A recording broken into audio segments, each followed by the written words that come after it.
Hello students, class 12 के maths के third chapter में आपका स्वागत है। आज की वीडियो में हम लोग मैट्रिसेस का मिसलेनियस एक्सरसाइज सॉल्व करेंगे जो कि आपके एनसीईआरटी से रिलेटेड होगा।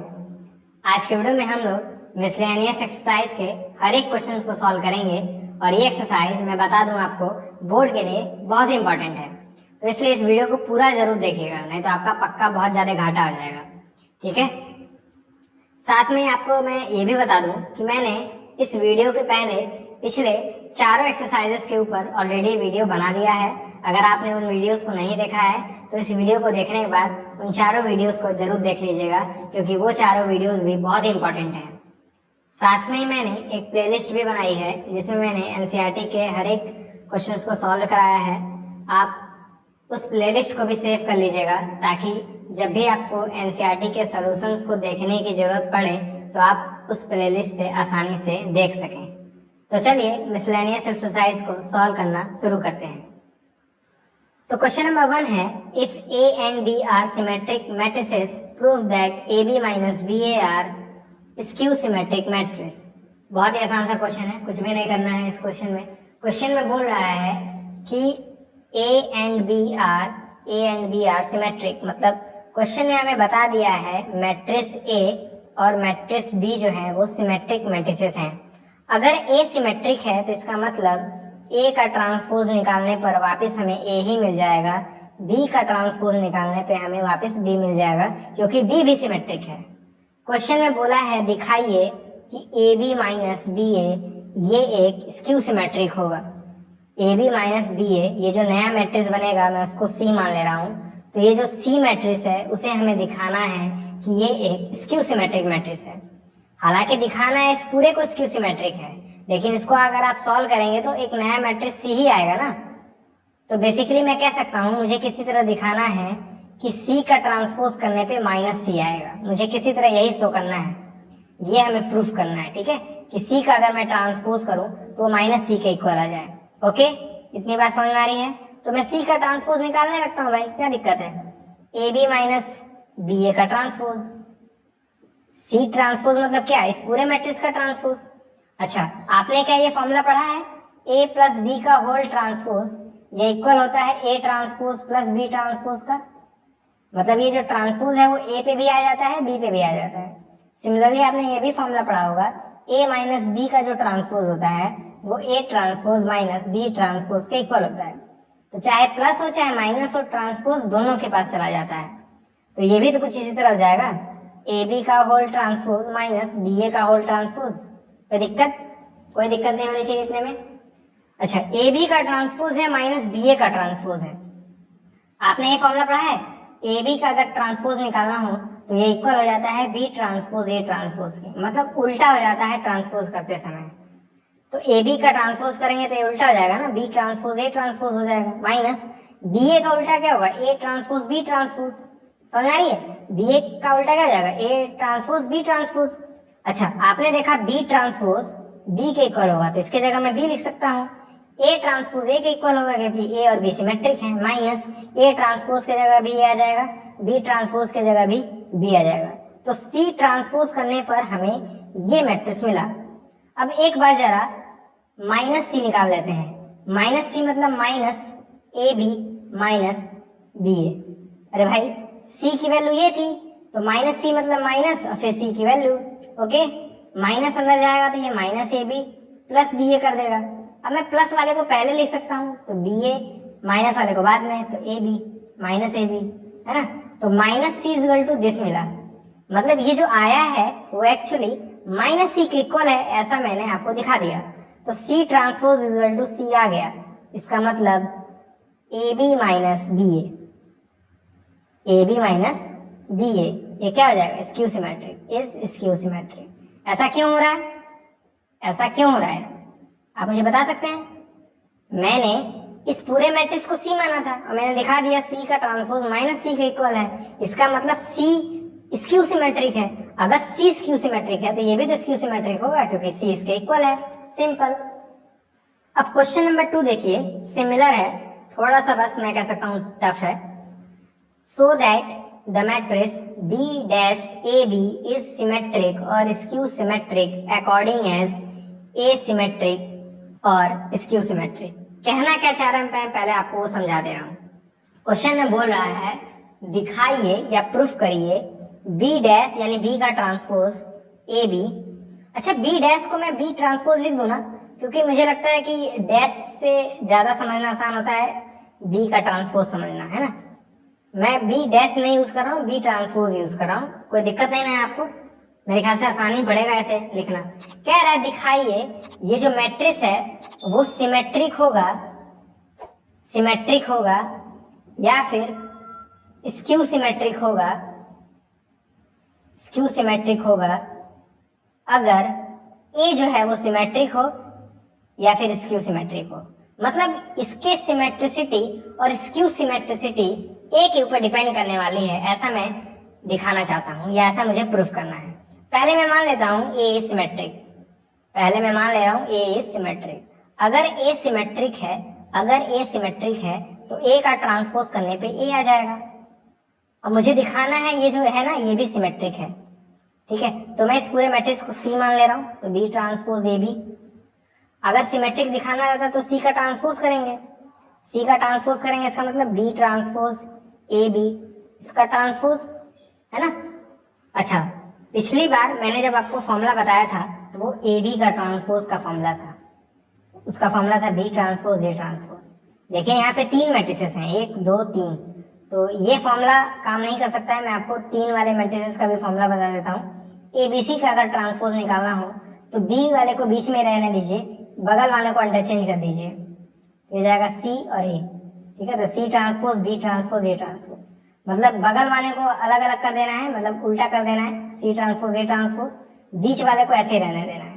तो 3 मैट्रिसेस का ट्रांसपोज का निकालने का ये फॉर्मूला होता है।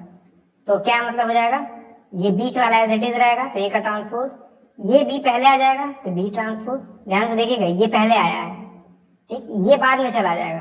तो बी ट्रांसपोज था ना, उसका ट्रांसपोज करना पड़ेगा। क्या आपको मेरी बात समझ में आ रही है? वापस मैं समझाता हूँ। जैसे ये लिखा हुआ था ना बी ट्रांसपोज ए बी और उसका ट्रांसपोज, तो 3 मैट्रिसेस का एक साथ ट्रांसपोज निकालने का फॉर्मूला ये होता है कि बीच वाले को एज इट इज लिख के ट्रांसपोज कर दीजिए, अगल बगल वालों को उल्टा करके ट्रांसपोज कर दीजिए।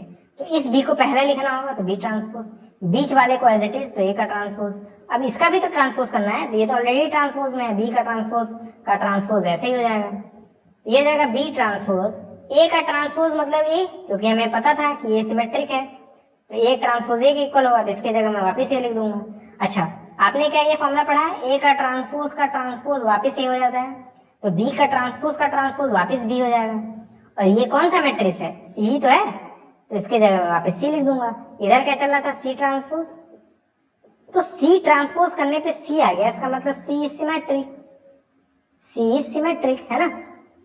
अगर सी सिमेट्रिक है तो ये भी तो सिमेट्रिक होगा, इंप्लाई क्या करेगा, B transpose A B is also symmetric, कितना आसान है देखिए, है ना, मजेदार है ये, ठीक है। तो ये तो पहला पार्ट हुआ जिसमें मैंने माना था कि ए जो है वो सिमेट्रिक है। अब मुझे एक बार मानना है कि ए है वो स्क्यू सिमेट्रिक है। अगर ए स्क्यू सिमेट्रिक है तो ये जो नया वाला मैट्रिक्स है ये भी स्क्यू सिमेट्रिक होगा, ये मुझे प्रूफ करना होगा, ठीक है। तो सबसे पहले इसे नोट कर लीजिए वीडियो को पॉज करके। तो अब मैं मान रहा हूं कि ये जो अंदर वाला है यानी ये जो बीच वाला है ये एक स्क्यू सिमेट्रिक मैट्रिक्स है, तो मैं मान रहा हूं ए इज स्क्यू सिमेट्रिक। अगर ए स्क्यू सिमेट्रिक है तो मुझे प्रूफ करना होगा ये जो मैट्रिक्स है डब्बे के अंदर वो भी स्क्यू सिमेट्रिक होगा, ठीक है, ये मुझे प्रूफ करना होगा। तो अगर ए स्क्यू सिमेट्रिक है इसका मतलब A transpose equal to minus A है। अब इस पूरे मैट्रिक्स को मैं सी मान लूंगा, तो C equal to B transpose A B.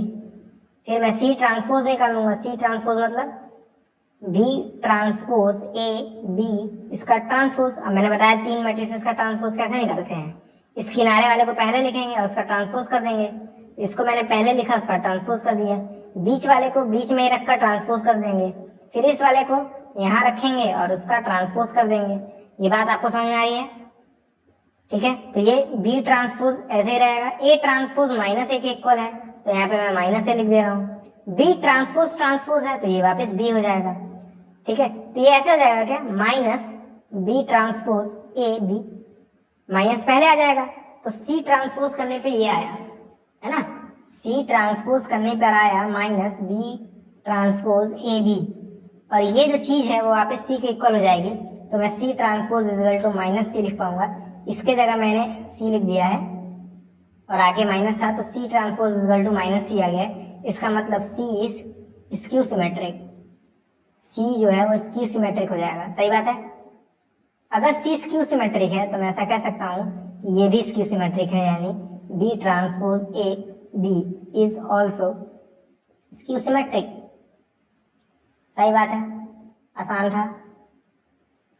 तो अगर आपको इस क्वेश्चन में कोई डाउट होगा तो आप मुझे टेलीग्राम चैनल पर पूछ लीजिएगा, लिंक आपको डिस्क्रिप्शन बॉक्स में मिल जाएगा या फिर कमेंट बॉक्स में मिल जाएगा। तीसरा क्वेश्चन देखिए, तीसरा क्वेश्चन है find values of X Y Z if the matrix A is equal to this matrix satisfy A dash A is equal to identity.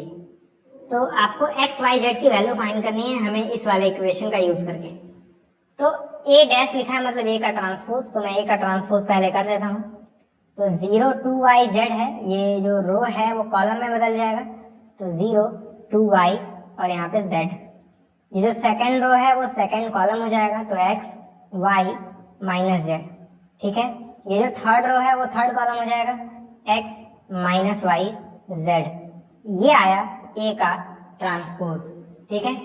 फिर उसके बाद हमें a लिखना है, तो a मतलब यही वाला मैट्रिक्स वापस लिख देना है, 0 2 y z x y minus z x minus y z। ठीक है। और ये जो है आइडेंटिटी यानी i के इक्वल है। आइडेंटिटी आप लोग जानते हैं 1 0 0 0 1 0 0 0 1। ओके। इन दोनों मैट्रिसेस को मल्टीप्लाई करना है हमें आपस में। तो ये जो फर्स्ट रो है वो पहले फर्स्ट कॉलम से मल्टीप्लाई होगा। ठीक है। तो 0 को जब 0 मल्टीप्लाई करेंगे तो 0 आएगा, बीच में प्लस। x को जब x में करेंगे तो x स्क्वायर आएगा, फिर x को जब x में करेंगे तो वापस x स्क्वायर आ जाएगा। और जब आप 0 प्लस x स्क्वायर सॉल्व करेंगे तो ये आ जाएगा 2x स्क्वायर, 2x स्क्वायर। सही बात है। तो ये मैंने पहले वाले रो को पहले वाले कॉलम से मल्टीप्लाई किया तो मुझे पहला वाला एलिमेंट मिल गया। अब पहले वाले रो को दूसरे वाले कॉलम से मल्टीप्लाई करेंगे, तो 0 को जब 2y से करेंगे तो 0 आएगा, x को जब y से करेंगे तो xy आ जाएगा, फिर जब इस x को माइनस y से करेंगे तो माइनस xy आएगा, xy से xy कैंसिल हो जाएगा और पहले से 0 था तो ओवरऑल क्या आ जाएगा, 0 आ जाएगा। ठीक है। तो सेकंड एलिमेंट 0 हो गया। अब थर्ड वाले कॉलम से मल्टीप्लाई करेंगे, तो 0 को जब z से मल्टीप्लाई करेंगे तो 0 आएगा, x को जब माइनस z से करेंगे तो माइनस xz आएगा, इस x को z से करेंगे तो प्लस xz आएगा, और ये दोनों कटने के बाद 0 हो जाएंगे। ठीक है। तो यहाँ पे 0 ही आएगा। ओके, इतनी बात समझ आ रही है। तो मैंने फर्स्ट वाले रो को तीनों कॉलम के साथ मल्टीप्लाई कर दिया। अब सेकंड रो को तीनों कॉलम के साथ मल्टीप्लाई करेंगे, यानी इसको इसके साथ। तो जब 2y को 0 के साथ मल्टीप्लाई करूंगा तो 0 आएगा, प्लस y को जब x के साथ मल्टीप्लाई करूंगा तो xy आएगा, फिर माइनस y को जब x के साथ मल्टीप्लाई करूंगा तो माइनस xy आ जाएगा, फिर xy से xy कट जाएंगे और साथ में 0 है तो ओवरऑल क्या आ जाएगा, 0 आ जाएगा। ठीक है। अब सेकंड कॉलम के साथ मल्टीप्लाई करना है, यानी इसके साथ। तो 2y को 2y से करेंगे तो 4y स्क्वायर हो जाएगा, y को जब y से करेंगे तो प्लस y स्क्वायर हो जाएगा, माइनस y को माइनस y से करेंगे तो फिर y स्क्वायर हो जाएगा। ठीक है ना, वो भी प्लस में। और इन तीनों को जोड़ेंगे तो आपकी वैल्यू क्या आ जाएगी, 6y स्क्वायर, है ना, 6y स्क्वायर। अब तीसरे वाले कॉलम से मल्टीप्लाई करना है, तो 2y को z से करेंगे तो 2yz हो जाएगा। ठीक है। मैं इधर वाले को मिटा दे रहा हूँ क्योंकि जगह छोटा पड़ जाएगा। फिर y को माइनस z से करेंगे तो माइनस yz हो जाएगा, फिर इस माइनस y को z से करेंगे तो वापस माइनस yz हो जाएगा। अब यहाँ पे 2 है, यहाँ पे 2 बार माइनस में है, तो ये तीनों आपस में कैंसिल होके हमें 0 दे देंगे। तो बेसिकली यहाँ पे 0 आएगा। आप लोग सॉल्व करके देख लीजिएगा। ठीक है। मैं आपको कॉन्सेप्ट समझाना चाह रहा हूँ। ठीक है। अब देखिएगा, थर्ड वाले रो को फर्स्ट वाले कॉलम से मल्टीप्लाई करेंगे, तो z को 0 से मल्टीप्लाई करेंगे तो 0 आएगा, माइनस z को x से करेंगे तो माइनस zx आएगा, इस z को x से करेंगे तो प्लस zx आएगा, और फिर ये माइनस zx और zx कट जाएंगे तो वापस हमें 0 मिल जाएगा। सही बात है। तो यहाँ पे 0 ही आएगा।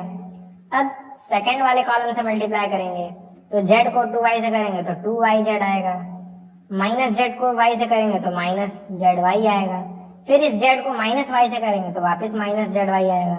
इन तीनों को जोड़ेंगे तो 0 आ जाएगा, क्योंकि यहाँ पे 2 बार माइनस में है और यहाँ पे एक बार प्लस 2 में है, तो तीनों को जोड़ने पर 0 आ जाएगा। सही बात है। अब तीसरे वाले कॉलम से मल्टीप्लाई करना है तो z को z में करेंगे तो z स्क्वायर आ जाएगा, माइनस z को माइनस z के साथ करेंगे तो प्लस z स्क्वायर आ जाएगा, फिर इस z को z से करेंगे तो फिर वापस प्लस z स्क्वायर आ जाएगा, तीनों को जोड़ेंगे तो 3z स्क्वायर आ जाएगा। सही बात है, बिल्कुल सही बात है। और इक्वल टू क्या चल रहा था, आइडेंटिटी, यानी 1 0 0 0 1 0 0 0 1। ठीक है, तो आप लोग जानते हैं दो मैट्रिसेस आपस में इक्वल तब होते हैं जब दोनों के करस्पॉन्डिंग एलिमेंट्स आपस में इक्वल हो जाते हैं। इसका मतलब ये वाला एलिमेंट इस 1 के इक्वल होगा, तो मैं कह सकता हूँ कि 2x स्क्वायर 1 के इक्वल होगा, तो x स्क्वायर 1/2 के इक्वल होगा, या कहें x जो होगा वो 1/√2 या प्लस माइनस 1/√2 के इक्वल होगा। तो x की दो वैल्यूज आएंगी प्लस माइनस 1/√2। ठीक है, इतना तो आप लोग करना जानते होंगे, इक्वेशन को सॉल्व करना ही है और कुछ नहीं। फिर 6y स्क्वायर को 1 को इक्वल करना है, 6y स्क्वायर इक्वल टू 1 हो जाएगा, या y स्क्वायर इक्वल टू 1/6 हो जाएगा, या y की वैल्यू आ जाएगी प्लस माइनस 1/√6। सही बात है, यहाँ पे भी दो वैल्यूज आएंगी। फिर तीसरे वाले केस में 3z स्क्वायर जो है वो 1 के इक्वल होगा, तो 3z स्क्वायर को मैंने 1 के इक्वल कर दिया, z स्क्वायर 1/3 के इक्वल हो जाएगा, या फिर कह सकता हूँ z इक्वल होगा प्लस माइनस 1/√3 के। ठीक है, तो ये x y z की वैल्यूज हैं, दो दो वैल्यूज आएंगी x और y और z की, यही हमारा आंसर हो जाएगा। ठीक है, नोट कर लीजिए इन सब चीजों को। चौथा क्वेश्चन है, for what values of x this multiplication is equals to null matrix, यानी वो। तो बेसिकली हमें यहाँ पे मल्टीप्लीकेशन परफॉर्म करना है, ठीक है, और x की वैल्यू निकालनी है, x की वैल्यू हमें निकालनी है। ये जो जीरो दिया है ना वो जीरो नहीं है, वो नल मैट्रिक्स है, मतलब एक ऐसा मैट्रिक्स जिसमें हर एलिमेंट जीरो होगा। पहले देखते हैं इस मैट्रिक्स को जब इस मैट्रिक्स से मल्टीप्लाई करेंगे तो क्या आएगा, क्योंकि यहाँ पे तीनों मैट्रिसेस को हमें मल्टीप्लाई करना है, तो इजी है। ये जो एक रो है इसको इस वाले कॉलम से मल्टीप्लाई करेंगे तो क्या आ जाएगा देखते हैं। ठीक है, तो जब 1 को 1 से करेंगे तो 1 आएगा, 2 को 2 से करेंगे तो +4 हो जाएगा, फिर इस 1 को 1 से करेंगे तो +1 हो जाएगा, तो 1 4 1 होके 6 हो जाएगा, है ना। अब ये सेकंड वाले कॉलम से मल्टीप्लाई हो जाएगा। ठीक है, तो 1 को 2 में करेंगे तो 2 आएगा, 2 को 0 में करेंगे तो 0 आएगा, तो +0, इस 1 को 0 में करेंगे तो फिर 0 आ जाएगा। सही बात है, सही बात है। तो 2 + 0 + 0 ये एक्चुअली 2 हो जाएगा। फिर थर्ड कॉलम से मल्टीप्लाई करेंगे यानी इसके साथ, तो 1 को जब 0 में करेंगे तो 0 आएगा, प्लस 2 को 1 में करेंगे तो 2 आएगा, फिर 1 को 2 में करेंगे तो 2 आ जाएगा, तो 0 + 2 + 2 क्या आ जाएगा 4 हो जाएगा। यानी जब आप इस मैट्रिक्स को इस मैट्रिक्स से मल्टीप्लाई करेंगे तो ये आएगा। अभी ये वाला मैट्रिक्स बाकी है, तो 0 2 x यहाँ पे मैं लिख दे रहा हूँ equal to null matrix O। Okay, अब एक ही रो है एक ही कॉलम है तो एक ही बार मल्टीप्लाई करने की जरूरत है, तो 6 0 0 plus 2 2 4 plus 4 multiply by x that is 4x। अच्छा, ये नल मैट्रिक्स है ना, तो मैं कह सकता हूँ एक ऐसा मैट्रिक्स जिसमें बस 0 होगा, 0 + 4 + 4x करने पे 4 + 4x आ जाएगा, और ये 0 के इक्वल होगा क्योंकि ये एलिमेंट 0 के इक्वल होगा। 4 को उधर भेज दीजिए तो 4x = -4 हो जाएगा, x की वैल्यू -1 आ जाएगी 4 से डिवाइड करने के बाद। इतना आसान सा क्वेश्चन था। पहले मैंने क्या किया है, इस मैट्रिक्स को इस मैट्रिक्स से मल्टीप्लाई किया है तो ये आया, फिर इस मैट्रिक्स को इस मैट्रिक्स के साथ मल्टीप्लाई किया तो ये आया। अब ये जो है वो नल मैट्रिक्स यानी 0 के इक्वल था, तो ये पूरा एलिमेंट भी तो 0 के इक्वल होगा, तो 4 + 4x 0 के इक्वल होगा। 4 को मैंने उधर भेज के x की वैल्यू ला दी जो कि थी -1। तो फिफ्थ क्वेश्चन है, if a is equal to this matrix so that a square -5a + 7i is equal to null matrix. तो हमें दिख रहा है कि हमें इस चीज को 0 के इक्वल दिखाना है या कहें नल मैट्रिक्स के इक्वल दिखाना है, तो मुझे a स्क्वायर निकालना पड़ेगा ना। a स्क्वायर मतलब क्या होता है, इसी को 2 बार लिख के मल्टीप्लाई करना, यानी 3 1 -1 2 3 1 -1 2। ओके, क्या तरीका मल्टीप्लाई करने का, मैंने आपको बताया था रो को कॉलम में मल्टीप्लाई करते हैं। First row multiply by first column, 3 3 जा 9, 1 को -1 करेंगे तो -1 आएगा। अब सेकेंड वाले कॉलम में मल्टीप्लाई करेंगे तो 3 1 जा 3, फिर 1 2 जा 2 तो +2। सही बात है। तो फर्स्ट रो को मैंने दोनों कॉलम के साथ मल्टीप्लाई कर दिया। अब सेकेंड रो को फर्स्ट कॉलम के साथ मल्टीप्लाई करेंगे तो -1 3 जा -3, फिर 2 -1 जा -2। ठीक है। अब सेकेंड वाले कॉलम के साथ मल्टीप्लाई करेंगे तो -1 1 जा -1, 2 2 जा 4 तो +4। इसे जोड़ लेते हैं, देखते हैं क्या आता है। a² क्या आ जाएगा, 9 में से 1 घटाइए 8 हो जाएगा, 3 2 5 हो जाएगा, -3 -2 -5 हो जाएगा, -1 + 4 3 हो जाएगा। तो ये a² की वैल्यू आएगी। तो मैं यहाँ पे a² की जगह ये लिख दे रहा हूँ। ठीक है, 8 5 -5 3। ठीक है, फिर आगे -5 है, फिर उसके बाद a है, तो a मतलब यही वाला मैट्रिक्स यानी 3 1 -1 2, फिर +7 आइडेंटिटी मैट्रिक्स, I मतलब क्या आइडेंटिटी मैट्रिक्स, तो 1 0 0 1।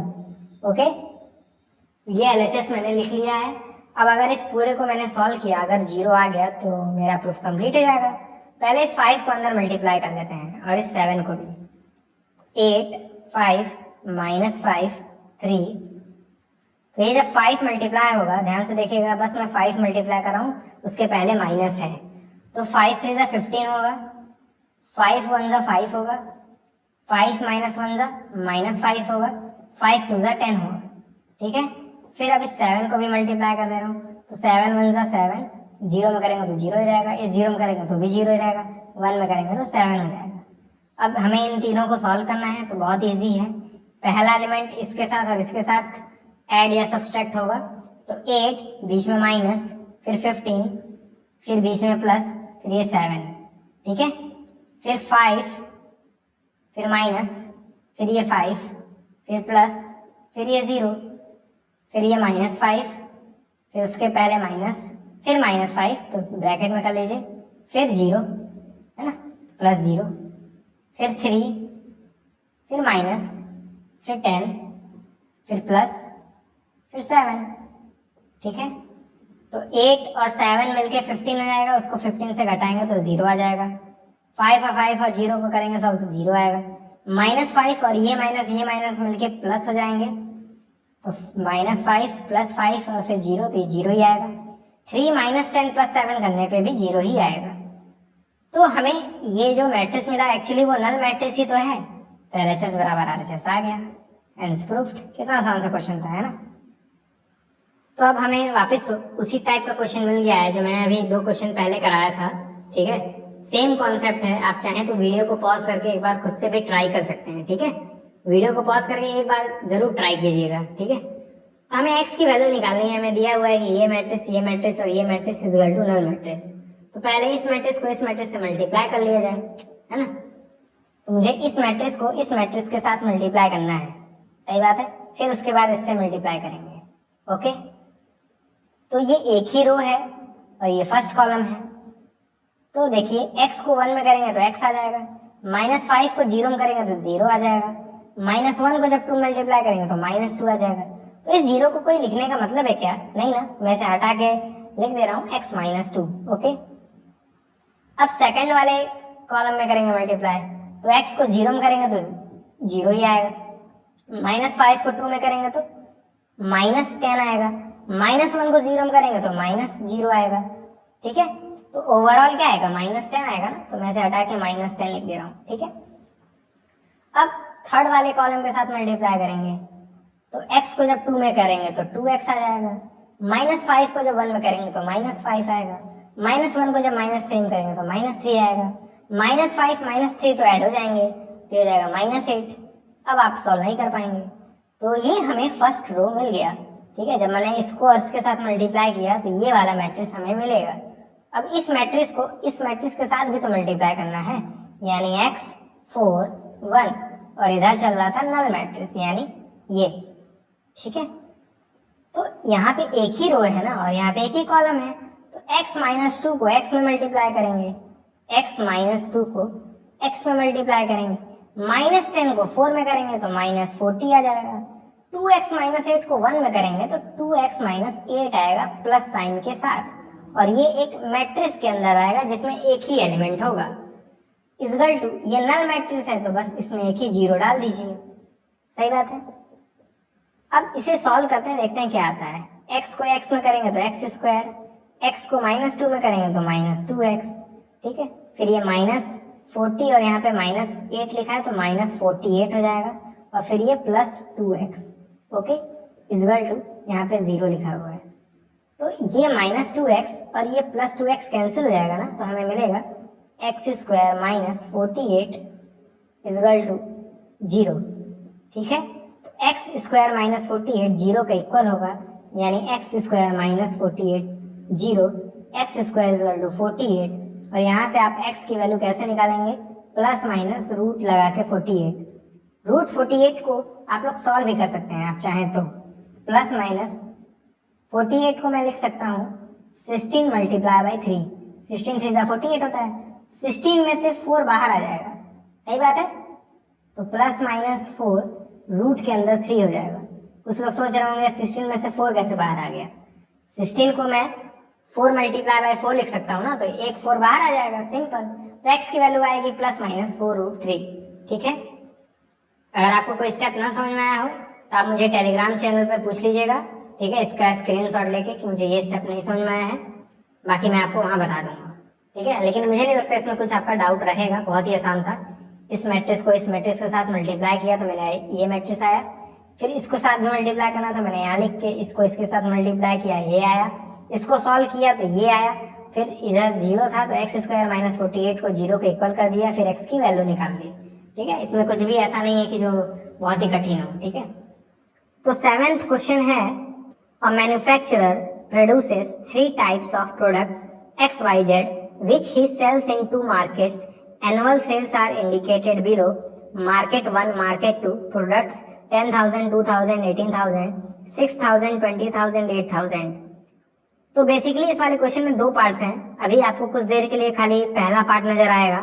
पहला पार्ट है, if unit sales prices of XYZ are 2.50 rupees, 1.50 rupees and 1 rupees respectively, find the total revenue in each market with the help of market algebra. Question क्या कहना चाह रहा है पहले मैं आपको समझा रहा हूँ, ठीक है। क्वेश्चन कह रहा है 3 टाइप के प्रोडक्ट हैं, 3 टाइप के प्रोडक्ट हैं XYZ। ये हमारे पास 3 टाइप के प्रोडक्ट हैं, मैं इसे और किनारे लिख दे रहा हूँ, ठीक है। 3 टाइप के प्रोडक्ट हैं XYZ, ठीक है। ये प्रोडक्ट्स हैं, ओके। ये मार्केट है, मार्केट जैसे आप लोग बाजार जाते हैं तो 2-3 मार्केट होते हैं हर एक शहर में, ठीक है, कम से कम। तो ये फर्स्ट मार्केट है, ये सेकंड मार्केट है। प्रोडक्ट्स क्या है, XYZ। आप ऐसे समझ सकते हैं, X मतलब मोबाइल, Y मतलब कंप्यूटर, और Z मतलब आप समझ लीजिए चिप्स, ठीक है। तो मोबाइल, कंप्यूटर, चिप्स आप बेच रहे हैं, तो XYZ मतलब टाइप ऑफ प्रोडक्ट हो गया कि मतलब आप क्या बेचने जा रहे हैं। तो मार्केट 1 में X टाइप के 10,000 सामान बेचे जा रहे हैं। X टाइप के 10,000 सामान, मतलब आप ऐसे समझ सकते हैं 10,000 मोबाइल बेचे जा रहे हैं मार्केट 1 में। फिर Y टाइप के 2,000 सामान बेचे जा रहे हैं मार्केट 1 में, और Z टाइप के 18,000 सामान बेचे जा रहे हैं मार्केट 1 में। 18,000। मेरी बात समझ आ रही है आपको? ये XYZ टाइप ऑफ प्रोडक्ट हैं, आप ऐसे समझ सकते हैं, ठीक है। मतलब X चीजें 10,000 हैं, X टाइप की चीजें 10,000 हैं, Y टाइप की चीजें 2,000 हैं, Z टाइप की चीजें 18,000 हैं। इन तीनों चीजों को फर्स्ट मार्केट में बेचा जा रहा है। सेकंड मार्केट में टोटल 6,000 X टाइप का सामान बेचा जा रहा है, 20,000 Y टाइप का सामान बेचा जा रहा है, और 8,000 Z टाइप का सामान बेचा जा रहा है। 8,000 मतलब 6,000 X है, Y 20,000 है, और Z जो है वो 8,000 है। इनको सेकंड मार्केट में बेचा जा रहा है, ठीक है।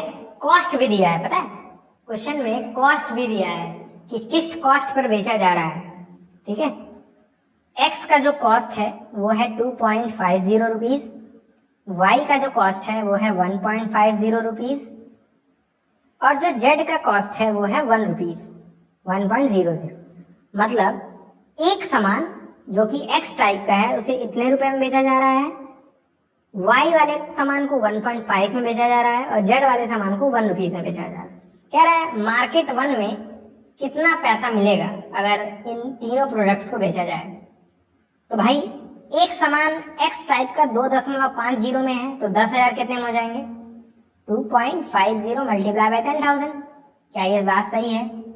अगर एक्स मतलब आप कंप्यूटर समझिए, एक कंप्यूटर अगर 2.5 रुपए का है तो 10,000 कंप्यूटर का दाम पता करने के लिए हम लोग दोनों का आपस में मल्टीप्लाई कर देंगे। 10,000 कंप्यूटर का दाम पता करने के लिए हम दोनों का आपस में मल्टीप्लाई कर देंगे, ठीक है। लेकिन हमें टोटल कॉस्ट पता करना है क्योंकि वाई भी बेचा जा रहा है और वाई की टोटल संख्या 2,000 है, तो 2,000 को 1.50 मल्टीप्लाई करेंगे तो 1.5 मल्टीप्लाई बाय 2,000। बात समझ में आई? फिर जेड टाइप का सामान 1 रुपए का है और टोटल 18,000 सामान है तो 1 मल्टीप्लाई बाय 18,000। क्या ये भी बात आपको समझ में आई? ठीक है, 80,000। तो ये जो सिचुएशन बना ना, इसे मैट्रिक्स के फॉर्म में रिप्रेजेंट भी करना है, ठीक है। तो देखिए मैं ऐसे कर रहा हूं, ये सामान रख दे रहा हूं 10,000, 2,000, फिर 18,000, ओके। तो ये नंबर ऑफ आइटम्स है ना, नंबर ऑफ आइटम्स मतलब कितने सामान है हमारे पास, एक्स टाइप के, वाई टाइप के, जेड टाइप के, उनको मैं कॉस्ट से मल्टीप्लाई करना चाह रहा हूँ। तो कॉस्ट को मैं कॉलम में रखूंगा तो 2.50, 1.50, फिर 1.00। और जब इन दोनों मैट्रिसेस को मल्टीप्लाई करूंगा तो यही बात आएगी ना, 10,000 multiply by 2.50, 2,000 multiply by 1.50, 18,000 multiply by 1.00। तो यही तो आएगा। अब इसे आप टोटल सॉल्व कर सकते हैं नहीं, ये कैलकुलेट तो आप कर ही सकते हैं, कैलकुलेट कर लीजिएगा। आपका आंसर आएगा 46,000। यह आपका आंसर आएगा जब आप इन तीनों को ऐड करेंगे तो मल्टीप्लाई करने के बाद। तो ये तो मार्केट 1 का आएगा ना, मार्केट 1 का आएगा। तो एक काम करिए, वीडियो को पॉज कर लीजिए, उसके बाद मैं आपको मार्केट 2 का भी प्राइस बताता हूँ, ठीक है। तो पॉज करके नोट कर लीजिएगा, है ना। उम्मीद करता हूँ आपने नोट कर लिया होगा। अब हमें सेकंड मार्केट का पता करना है, तो अब ये 10,000 की जगह 6,000 हो जाएगा, सही बात है।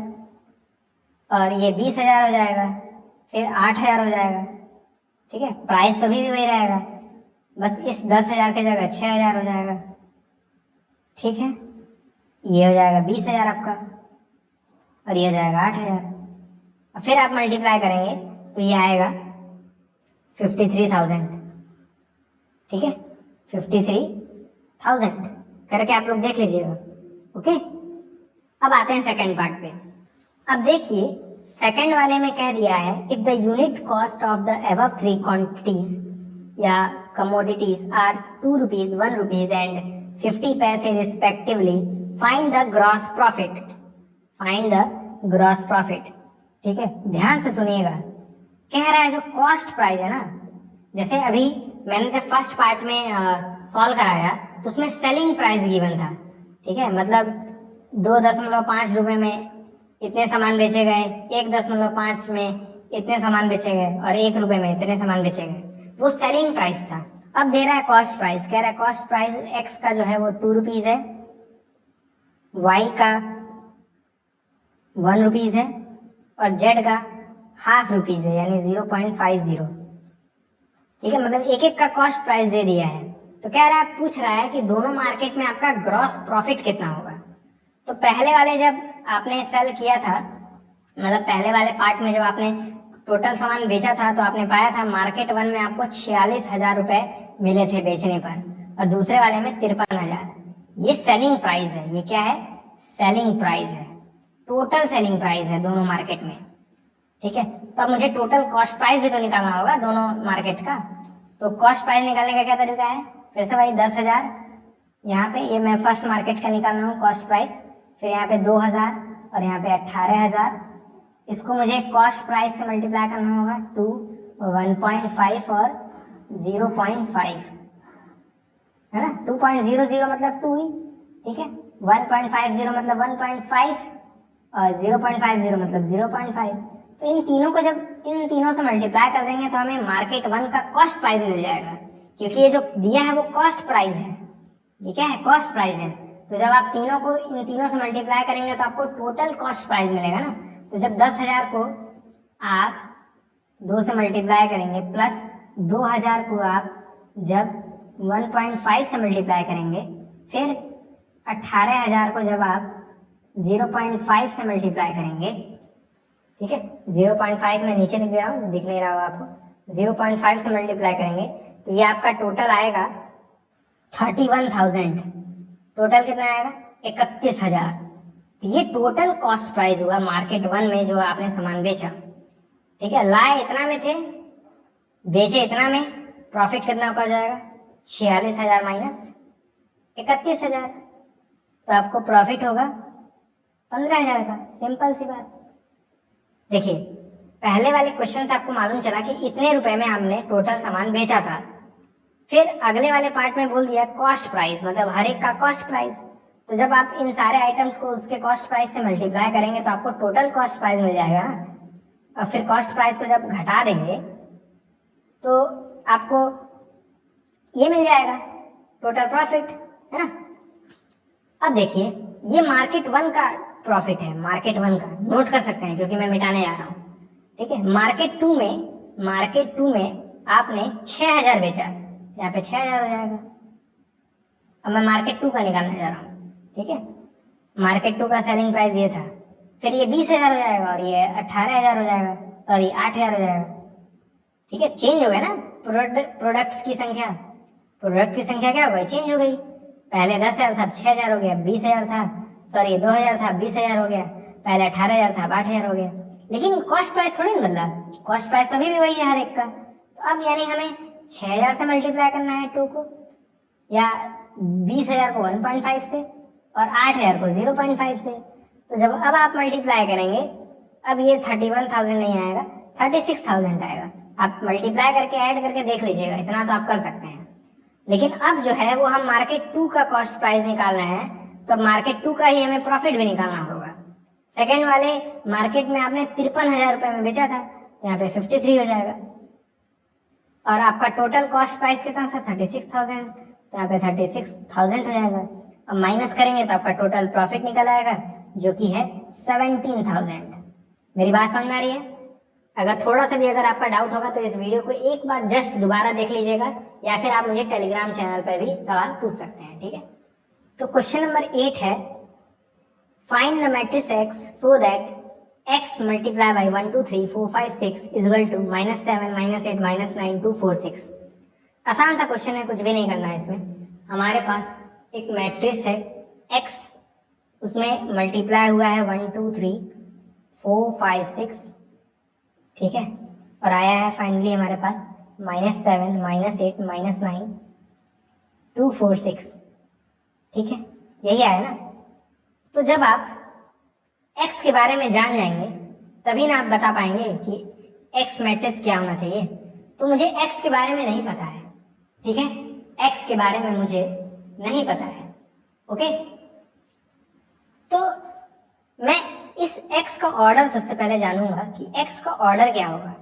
इसको मैं समझ ले रहा हूं कि मैट्रिक्स A है, ठीक है, इसको मैं x ही रहने दे रहा हूं क्योंकि x ही था, इस इक्वल टू, इसको मैं समझ ले रहा हूं B है। इसका ऑर्डर क्या है? 2 क्रॉस 3। इसका ऑर्डर क्या है? 2 क्रॉस 3। इसका ऑर्डर आपको क्या पता है? नहीं पता है तो m क्रॉस n मान लीजिए, ठीक है। A का ऑर्डर है 2 क्रॉस 3, B का ऑर्डर है 2 क्रॉस 3। तो यहाँ जो नंबर रहता है वही तो यहाँ पे रहता है, इसका मतलब n की वैल्यू 2 हो जाएगी, और यहाँ पे जो नंबर रहता है वही यहाँ पे रहता है, तो m की भी वैल्यू 2 हो जाएगी। यही रूल है। x और a को आप तभी मल्टीप्लाई कर सकते हैं जब ये और ये नंबर आपस में इक्वल हो, तो वहां से हमें मिल जाएगा कि n 2 के बराबर है। मल्टीप्लाई करने के बाद जो भी रिजल्ट आता है उसमें जो पहला वाला होता है वो पहले वाले मैट्रिक्स से होता है, जो दूसरा वाला होता है वो दूसरे वाले मैट्रिक्स से होता है, तो m की वैल्यू 2 हो जाएगी। तो ये जो मैट्रिक्स है वो 2 क्रॉस 2 का होगा क्योंकि m की भी वैल्यू 2 है और n की भी वैल्यू 2 है। तो इसे नोट कर लीजिए क्योंकि मुझे ऑर्डर मालूम चल गया कि मैट्रिक्स का ऑर्डर क्या होगा, ठीक है। मैं इसे मिटा दे रहा हूँ। तो मुझे मालूम चल गया ये 2 क्रॉस 2 ऑर्डर का होगा, तो यानी इसके अंदर 4 ही एलिमेंट होंगे। तो मैं उस 4 एलिमेंट को A B C D suppose कर ले रहा हूँ। अब मैं मल्टीप्लाई कर दूंगा, ठीक है, जिससे मुझे A B C D की वैल्यू मालूम चल सके। तो फर्स्ट रो को फर्स्ट कॉलम से मल्टीप्लाई करेंगे, तो A multiply by 1 that is A plus B multiply by 4 that is 4B, ठीक है। अब सेकेंड वाले कॉलम से करेंगे तो A multiply by 2 that is 2A plus B multiply by 5 that is 5b। अब थर्ड वाले कॉलम से करेंगे तो that is a multiply by 3 that is 3a, b multiply by 6 that is 6b। Okay, अब second वाले row को first column से multiply करेंगे, ठीक है। तो c multiply bye 1 that is c plus d multiply bye 4 that is 4d। अब second वाले कॉलम से करेंगे तो c multiply bye 2 that is 2c plus d multiply by 5 that is 5d, ठीक है। अब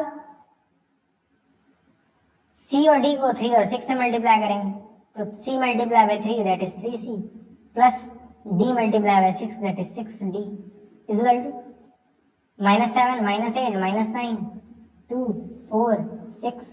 ओके, ठीक है। तो ये एलिमेंट -7 के इक्वल होगा तो a plus 4b equal to -7। ये एलिमेंट -8 के इक्वल होगा तो 2a plus 5b equal to -8।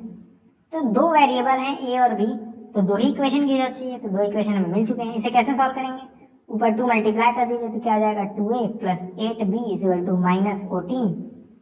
नीचे ऐसे लिख दीजिए 2a plus 5b equal to -8, ठीक है।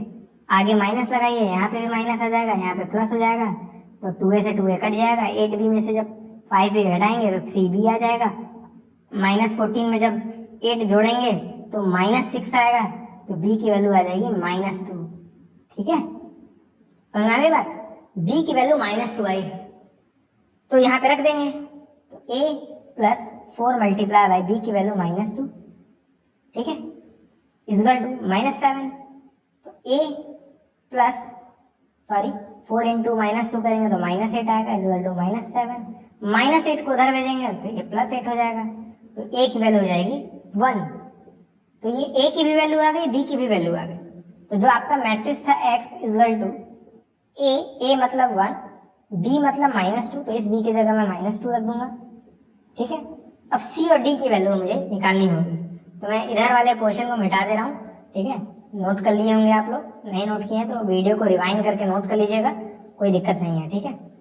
a और b की वैल्यू आ गई, अब मैं c और d को निकालने के लिए इसको 2 से इक्वल कर दूंगा, तो c plus 4d equal to 2, इसको इसके इक्वल कर दूंगा that is 2c plus 5d equal to 4, इसको मैं 2 से मल्टीप्लाई कर दूंगा तो क्या आ जाएगा 2c plus 8d equal to 4, फिर नीचे वाला लिख दूंगा यानी 2c plus 5d equal to 4। ये सब आपने क्लास 10th में करना सीख लिया होगा।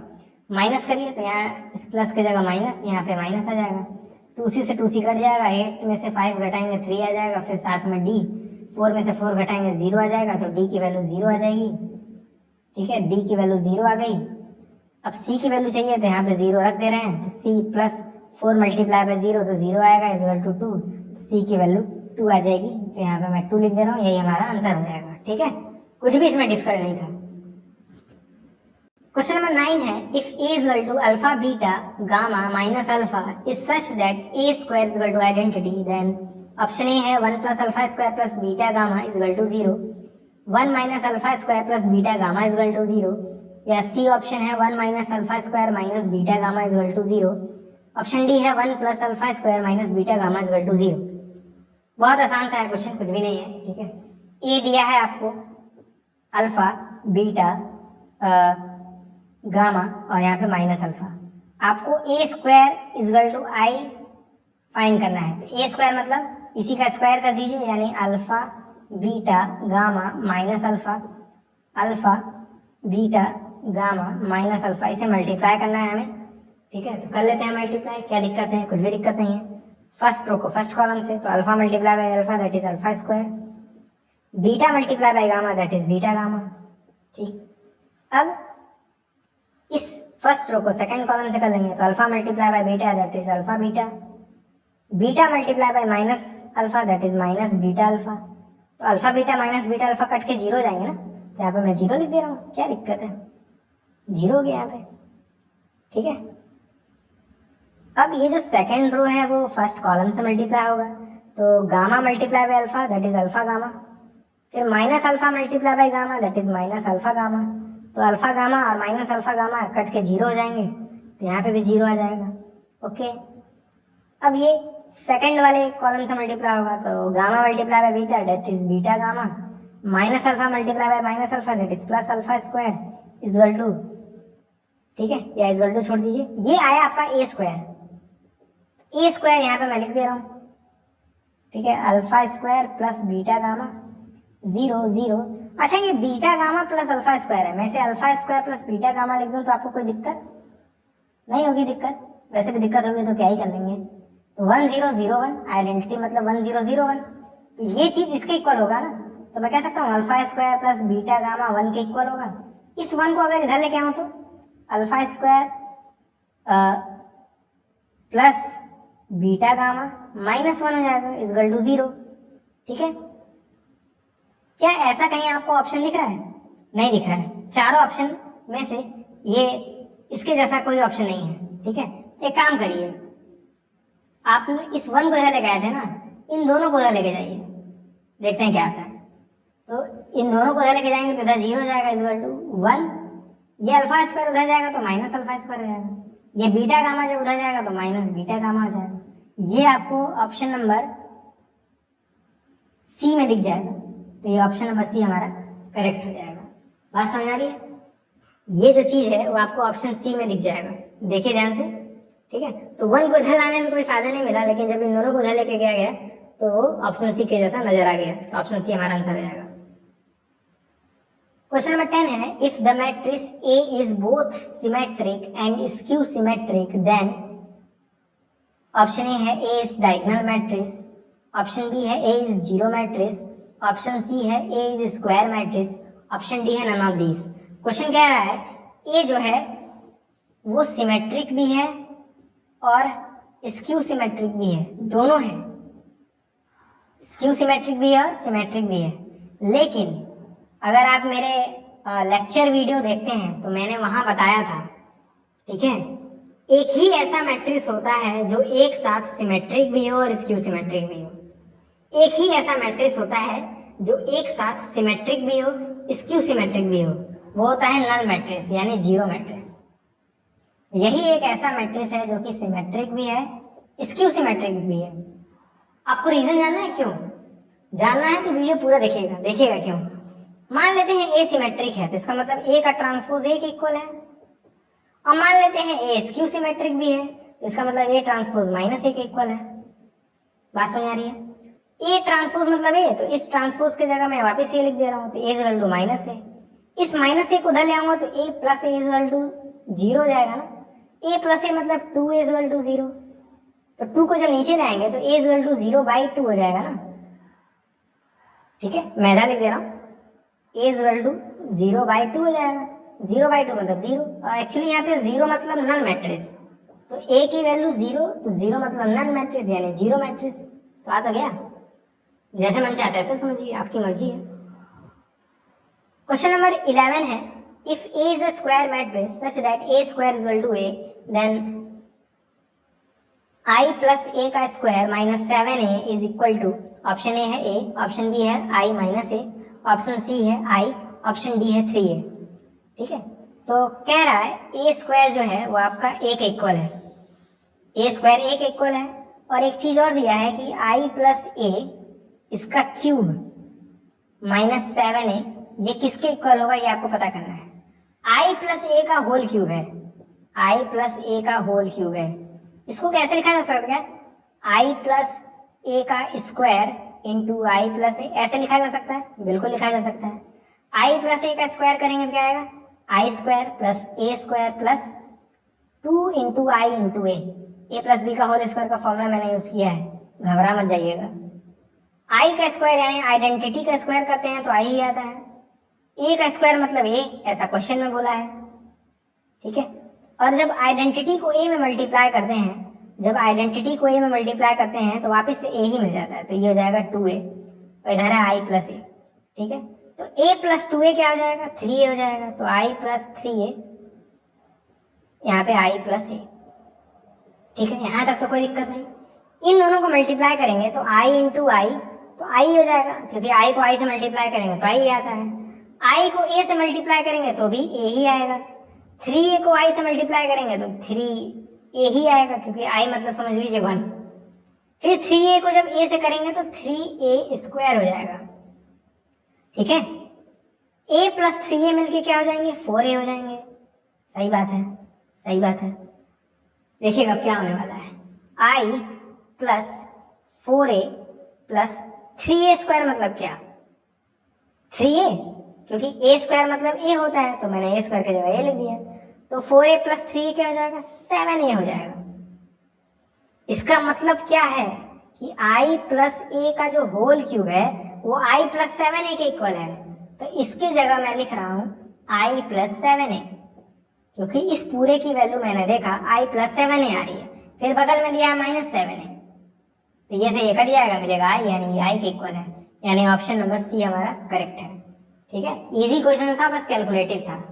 तो मैंने आज सारे क्वेश्चंस करा दिए मिसलेनियस एक्सरसाइज के ऊपर, साथ में ही ये चैप्टर भी खत्म हुआ एनसीईआरटी का। काफी बड़ा चैप्टर था, क्योंकि इसमें क्वेश्चन लगाने में काफी टाइम लगता है। अगले वीडियो में हम लोग डिटर्मिनेंट के ऊपर क्वेश्चन सॉल्व करेंगे। तो आज